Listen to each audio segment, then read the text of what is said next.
저희는 지난 주일 기적장으로 알려진 8장과 9장의 이야기를 살펴본 후에 11장에서부터 예수님의 제자들이 세례 요한을 앞서서 비약적으로 도약하는 그런 이야기를 살펴보았습니다. 오늘은 비유장으라고 알려진 13장의 내용을 살펴본 후에 이어지는 14장과 15장에 나오는 기적 이야기를 살펴보면서 8장과 9장에 나타난 기적의 이야기와 14장과 15장에 나오는 기적의 이야기들이 어떤 다른 모습으로 나타나는지 그 다른 움직임, 그것을 추적하면서 함께 말씀을 나누고자 합니다. 자, 여기 베토벤의 악보가 있다고 생각해 봅시다. 1악장과 2악장이 다릅니다. 같은 주제의 멜로디가 있지만 이건 전혀 다른 움직임입니다. 그래서 뛰어난 음악가들은, 그러니까 지휘자건 연주자건 악보를 보면서 베토벤의 마음을 읽어내는 사람이 있습니다. 베토벤의 음성을 듣는 듯한 그런 분이 계십니다. 분명히 눈에 보이는 것은 콩나물처럼 생긴 음표예요. 그것뿐이에요. 그런데 그 음표 속에 작곡자의 마음을 읽어냅니다. 저는 지휘자가 아니고 연주자가 아닙니다만, 그래서 베토벤의 악보를 읽을 수는 없습니다만, 마태복음을 읽으면서 뭔가 마태의 마음을 알 것 같아요. 분명 눈에 보이는 것은 글자뿐이지만 마태가 목회하는 모습이 보이는 것 같아요. 베토벤 곡의 1장과 2악장이 다르듯이 마태복음 8장, 9장의 기적 이야기와 14장과 15장의 기적 이야기는 다릅니다. 자, 그렇다면 베토벤의 교향곡을 우리가 연주하는 오케스트라 단원이라면 베토벤의 악보를 다시 잘 같이 읽어야겠죠. 그런 마음처럼 오케스트라 단원들이 악보를 읽어내듯이 오늘 우리가 함께 마태복음을 그렇게 읽어낼 수 있으면 좋겠습니다. 먼저 이 기적 이야기의 차이를 알아보기에 앞서서 그 일을 위해서 13장에 나오는 비유의 이야기들을 살펴보아야 되겠습니다. 마태복음 13장은 씨 뿌리는 자의 비유를 시작으로 해서 7개의 비유가 나옵니다. 마태, 마가, 누가 세 공간복음서에 씨 뿌리는 비유가 다 나오는데 누가복음에서는 누가복음 8장에 씨 뿌리는 비유만 하나 나옵니다. 마가복음에서는 마가복음 3장에 세 비유가 나오면서 제일 먼저 나오는 비유가 씨 뿌리는 비유입니다. 오늘 우리가 읽은 마태복음 13장에서도 7개의 비유가 나오는데 그 중에 제일 먼저 나오는 비유가 오늘 씨 뿌리는 자의 비유가 됩니다. 7가지의 비유는 각각 다른 소재를 사용해서 말씀을 주고겠지만 그 주제는 모두가 다 하늘나라에 대한 이야기입니다. 1970년대에 게르 하르드손이라고 하는 신약학자가 있었는데 그분이 이 마태복음 13장 7가지 비유에 대해서 하나의 논문을 씁니다. 근데 그 논문의 결론은 뭔고 하니 이 7가지 비유가 다 연결되어 있다는 그런 논문입니다. 그래서 이 첫 번째 씨 뿌리는 비유가 하나가 있고 그 다음에 2번부터 7번까지가 이 씨 뿌리는 비유를 보충하는 그런 구조라는 겁니다. 지금 유튜브로 보시는 분들은 이걸 다 지금 자막으로 도표를 보고 있거든요. 여러분은 잘 보실 수 없으니까 제가 설명을 좀 드릴게요. 자, 1번 씨 뿌리는 비유가 있고 나머지 6비유가 있는데 이게 둘씩 쌍을 이룬다는 겁니다. 첫 번째 쌍은 처음 2번과 마지막 7번 가라지 비유와 그물을 건졌을 때 좋은 물고기가 나오는 것, 그게 한 쌍을 이루고, 그리고 3번, 4번 겨자씨 비유와 누룩 비유가 한 쌍을 이루고, 5번, 6번 그러니까 보화를, 밭에 있는 보화를 발견한 사람, 그리고 값진 진주를 발견한 진주 장사 이야기, 5번, 6번이 한 쌍을 이루는데, 이게 어떻게 연결되느냐? 첫 번째 비유에 길가에서 나오는 씨앗이 있죠. 그리고 돌짝밭이 있죠. 그리고 이제 가시덤불이 있죠. 옥토가 있죠. 이게 보충한다는 겁니다. 그러니까 가라지 비유가 길가에 있는 씨앗과 쌍을 이루고, 그 다음에 두 번째 돌짝밭을 보충하는 비유가 겨자씨와 누룩의 비유, 그리고 가시덤불을 보충하는 비유가 이제 값진 보화, 그리고 값진 진주, 그리고 이제 옥토, 이것이 그물에서 나오는 좋은 물고기 비유. 그래서 지금 자막으로 또 다른 도표가 이렇게 나오고 있습니다. 여러분 나중에 유튜브를 확인하시면 되겠습니다. 자, 지금 농부가 씨를 뿌리고 있어요. 씨를 뿌리는 자는 인자다. 주님께서 설명해 주셨습니다. 그리스도께서 씨를 뿌린다는 거예요. 옛날에는 지금처럼 농사법이 발전되어 있지 않아서 씨를 심는 게 아니라 씨를 뿌립니다. 그러니까 씨가 돌짝밭에도 옥토에도 가시덤불에도 떨어지는 거예요. 우리는 이 비유만 들으면 의례자동적으로 가시덤불, 돌짝밭 이거 다 그냥 다 기경해서 다 갈아엎어서 옥토와 같은 그런 밭을 만들어야 된다. 그런 설교를 하도 많이 들어서 의례 그렇게 생각합니다. 근데 예수님은 그렇게까지 해석하지 않으셨습니다. 그냥 예수님은 씨를 뿌리는 그 사람은 인자다, 그리스도다. 여기까지만 설명해 주셨어요. 그리고 돌짝밭, 가시덤불에 대해서 조금씩 설명을 해 주셨습니다. 돌짝밭, 뿌리가 없이 잠시 견디다가 어려운 일이 있으면 넘어진다는 거죠. 그러나 여러분, 하늘나라는 겨자씨 하나 같아서 모든 씨보다 작은 씨가 이제 이만큼 자라서 큰 나무를 이루고 많은 새들이 거기에 깃드는 그 겨자씨와 같아요. 또 누룩과 같이, 가루 섬 아래에 있는 누룩과 같이, 여인이 누룩 같은데 모두를 다 부풀려낸 그런 충분히 모든 것을 감당할 수 있는, 그러니까 여러분 돌짝밭도 겨자씨와 누룩 같은 그런 믿음의 능력이 있으면 충분히 이길 수 있겠죠. 가시덤불에 대해서 예수님 말씀하시기를 세상 염려와 재물의 유혹에 말씀이 막혀서 결치지 못했다 그러십니다. 그런데 밭에 감추인 보화를 발견한 사람처럼, 극히 값진 진주 하나를 발견한 진주 장사처럼 자기의 소유를 다 팔아서 이 진주를 사는 이 이야기가 사실이라면 이 비유야말로 가시덤불과 같은 문제를 가지고 있는 사람한테 안성맞춤인 비유겠죠. 물론 가라지 비유처럼 원수가 밤에 몰래 뿌린 씨가 있어요. 길가에 있는 씨앗처럼 새가 먹어버리는 씨앗이 있어요. 그냥 두라. 그러면서 인자는 계속 씨를 뿌리세요. 이게 하늘나라의 비밀이에요. 7개 모든 비유가 하늘나라에 대한 비유인데, 이 모든 것을 가르치신 후에 51절과 52절에 보시면 예수님께서 제자들에게 이 모든 것을 너희가 깨달았느냐? 이렇게 물으십니다. 그때 제자들이 네, 우리가 다 깨달았습니다. 그러니까 예수님 제자들에게 뭐라고 말씀하시는 거 아니?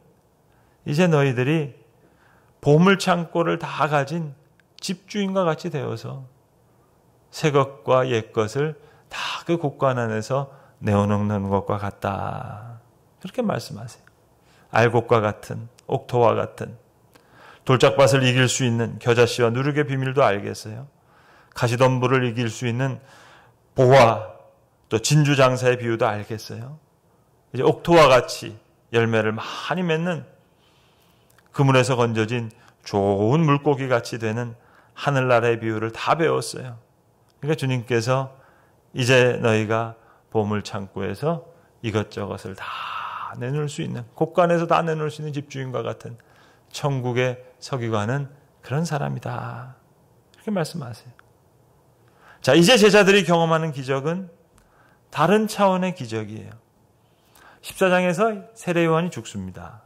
11장부터 이제 예수님의 제자들이 세례 요한을 앞서기 시작했는데 이제 14장에 세례 요한이 죽으니까 예수님의 제자들만 남았습니다. 그리고 이제 이 제자들이 예수님의 기적에 동참해요. 8장, 9장에 나오는 기적에서는요, 예수님의 제자들을 의과대학생으로 비유하자면 의예과학생 정도 되어 보여요. 수술방에도 못 들어가요. 그냥 선생님이 하시는 강의만 들어요. 음악으로 표현하자면 솔로예요. 예수님께서 병자들을 그냥 고치세요. 그런데 14장부터는 예수님이 함께 무리와 움직이세요. 병자들을 고치실 때도 많은 병자들이 예수께 나와요. 8장, 9장과 스케일이 달라요. 이젠 예수님의 제자들도 인턴과 레지던트처럼 어려운 수술방에도 들어가요. 8장, 9장에서는 예수님 혼자 그렇게 고치시는 것 같은데 이제 14장, 15장에서는 제자들이 떡도 같이 떼어주고 남은 건 같이 걷기도 하고 그러면서 함께 움직여요. 14장부터 15장까지는 떡이라고 하는 메타포가 계속 되는데요. 14장에 오병이어로 5,000명을 먹이신 이야기가 나오고 15장에는 7덩이 떡을 가지고 4,000명을 먹이신 이야기가 나와요. 근데 그 사이에 수로보니게 여인의 이야기가 중간에 들어가 있어요. 수로와 두로와 시돈 지방을 지나가면서 거기서도 자녀의 떡 얘기가 나오죠. 그러니까 여러분 밥을 같이 먹는 사람 식구잖아요. 뭔가 무리와 함께 먹고 마시는 공동체의 이야기가 나온다고요. 오병이어를 가지고 5,000명을 먹이실 때 이것은 광야에서 이루어진 일이에요. 4,000명을 가지고 먹이신 일은 이것은 산에서 이루어진 이야기예요. 오병이어에서는 12바구니를 얻었다 그랬어요. 4,000명을 먹이신 이야기에서는 7광주리를 남깁니다. 바구니와 광주리 그 단어가 헬라어로 보면 다 다릅니다. 근데 이 광주리는 어떤 광주리냐? 헬라어로 보면 왜 바울이 다메섹에 갔다가 다메섹에서 이제 아주 급하게 나올 때 왜 광주리에서 이렇게 달려서 내려오는 장면이 나오죠. 그 광주리가 다메섹에 있는 그 광주리가 오늘 이 4,000명 먹이는 그 광주리랑 같은 단어입니다. 그러니까 그릇이 이건 이방 사람들이 많이 사용하는 그릇이에요. 그러니까 예수님의 동선을 봐도 두로와 시돈을 지나가서 가나안 여인, 이방 여인을 만나고 나서 갈릴리로 오셨지만 갈릴리 이 북쪽과 동쪽은 이방 사람들이 많이 거하는 곳입니다. 그러니까 10장에서 예수님의 제자들 너희는 이스라엘의 잃어버린 양에게로 가라 파송받았는데 마지막 28장에서는 모든 족속으로 제자들을 삼으라. 예수님의 제자들의 권세가 점점 높아지고 지경이 점점 넓어지는데 그런 움직임이 보여지기 시작해요. 이제부터 막 그렇게 움직이는 거예요. 예수님도 진정한 구원자가 되십니다. 광야에서 떡을 먹였다. 유대인들은요, 광야 떡 생각하면 이거는 모세가 광야에서 만나를 이스라엘 백성들과 함께 먹은 것, 이것을 생각해요. 마태복음은 특별히 유대인을 대상한 복음이었기 때문에요. 구약 성경도 많이 인용되고 구약의 일이 성취된 것으로 이야기됩니다. 이거 모세 타이팔러지가 많아요. 예수님의 탄생 기사서부터 예수님 애굽으로 피난 가시죠. 그리고 애굽에서 다시 돌아오시죠. 이건 모세의 이야기에 나오는 얘기입니다. 태어날 때부터 왕이 괴롭히죠. 모세에 나왔던 얘기죠.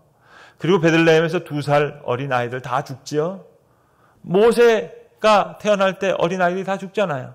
모세 타이팔러지가 많아요.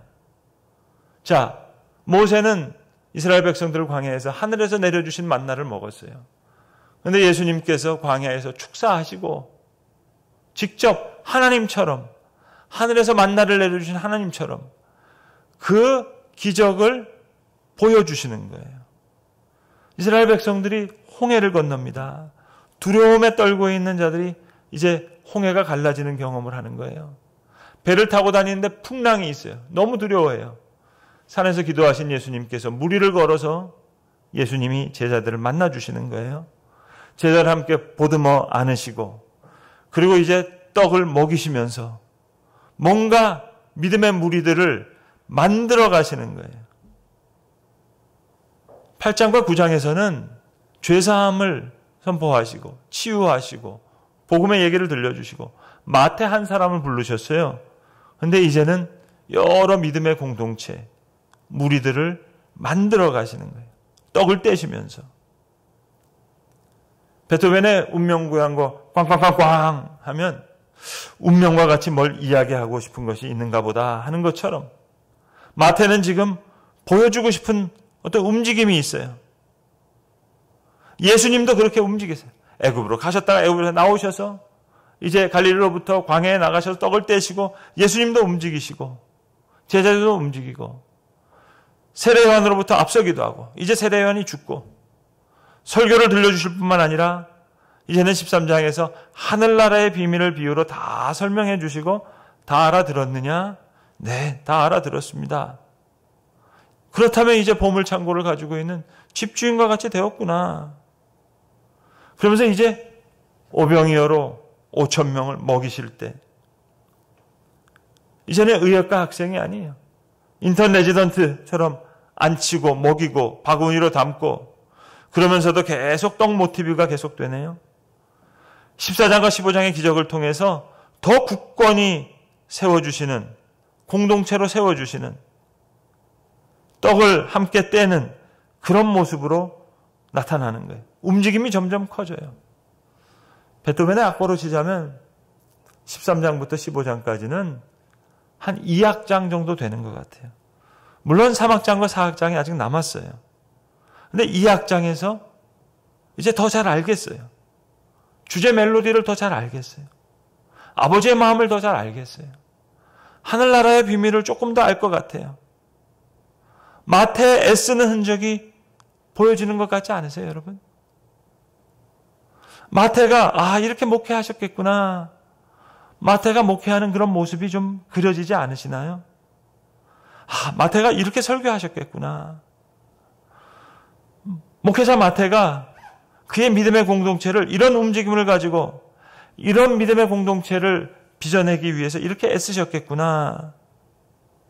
마치 지휘자와 연주자가 베토벤 악보에서 베토벤의 마음을 읽듯이 우리는 마태복음을 읽을 때 물론 예수님의 이야기 알죠. 이 얘기를 전하는 마태의 마음도 함께 느껴지는 것 같아요.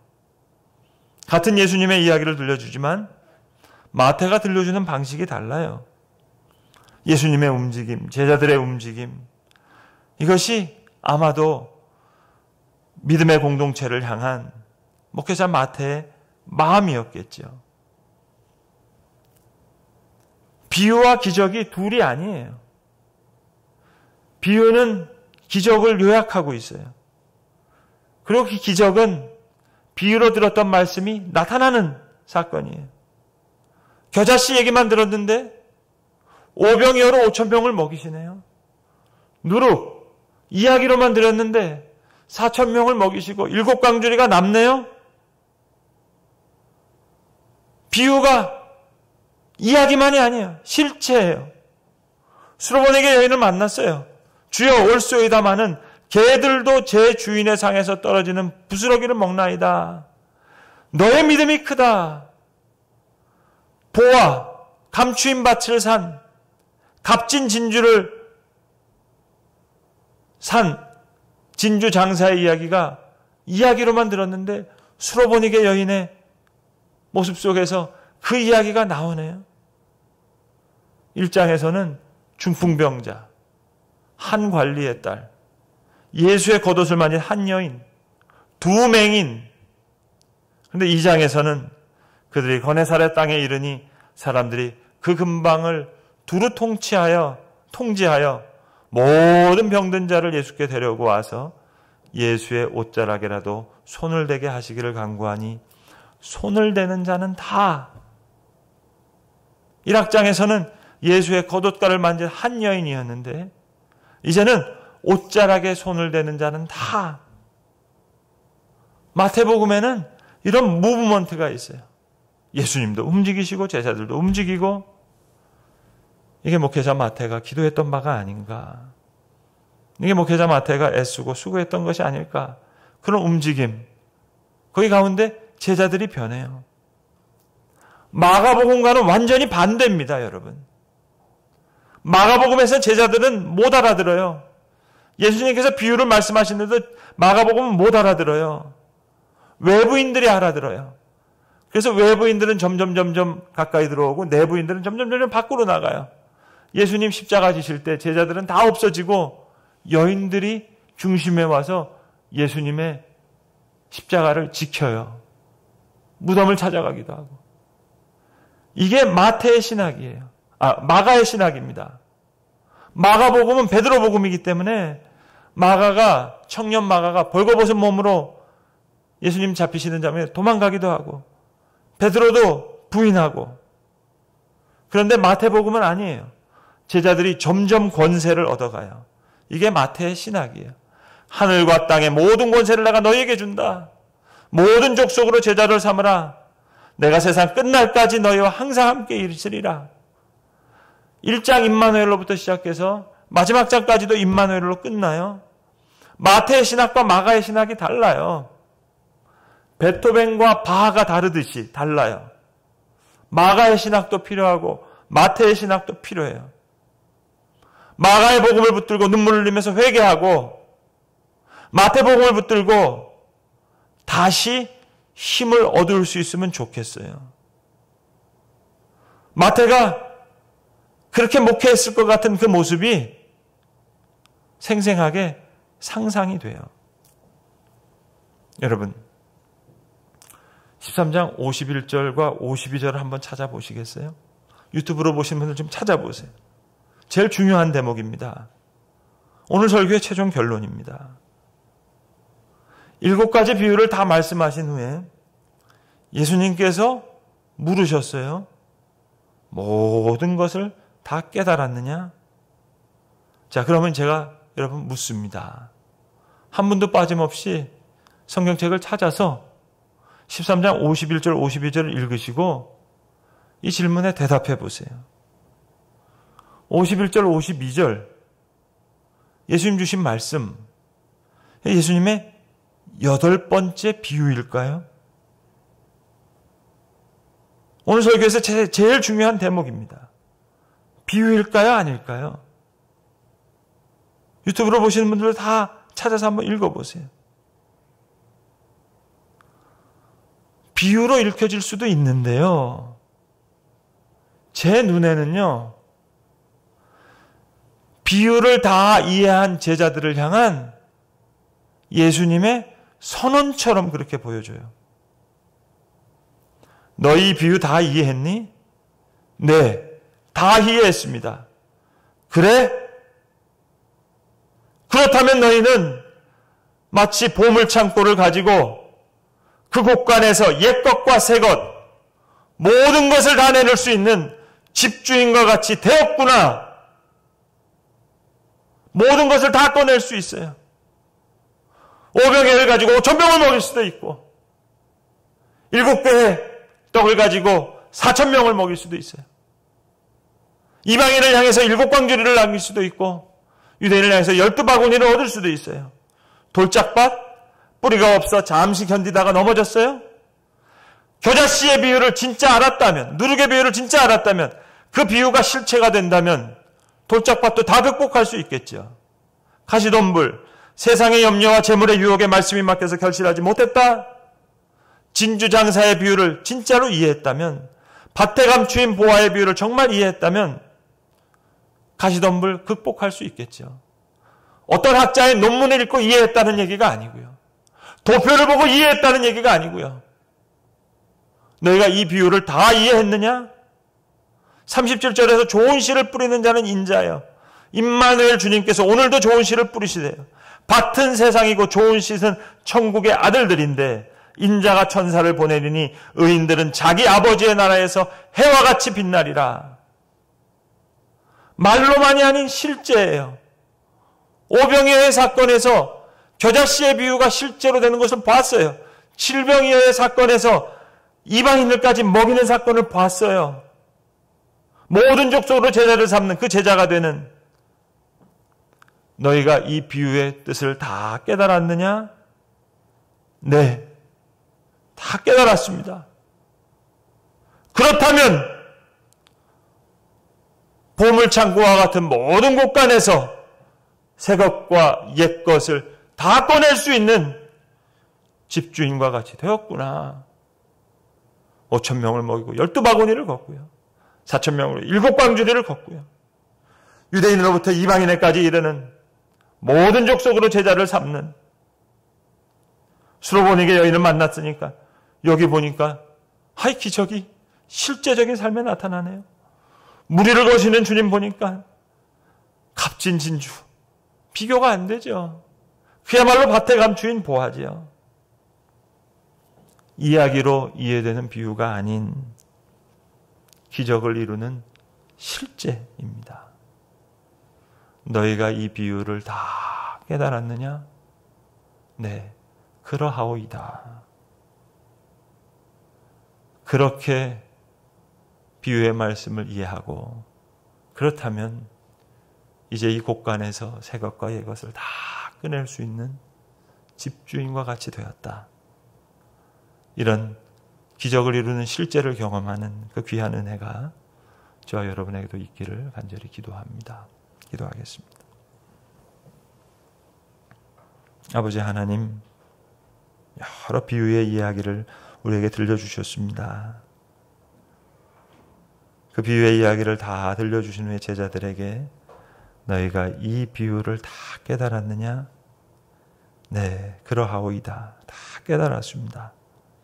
그렇다면 너희가 천국의 서기관과 같이 옛것과 새 것을 곳간에서 다 낼 수 있는 집주인과 같다 말씀하셨던 그 말씀처럼 이 비유의 이야기가 이야기로 이어되는 것이 아니라 기적을 이루는 실제 사건으로, 귀한 은총의 사건으로 우리에게 임해지는 귀한 역사를 우리에게도 이루어 주시옵소서. 우리 주 예수 그리스도의 이름으로 기도합니다. 아멘.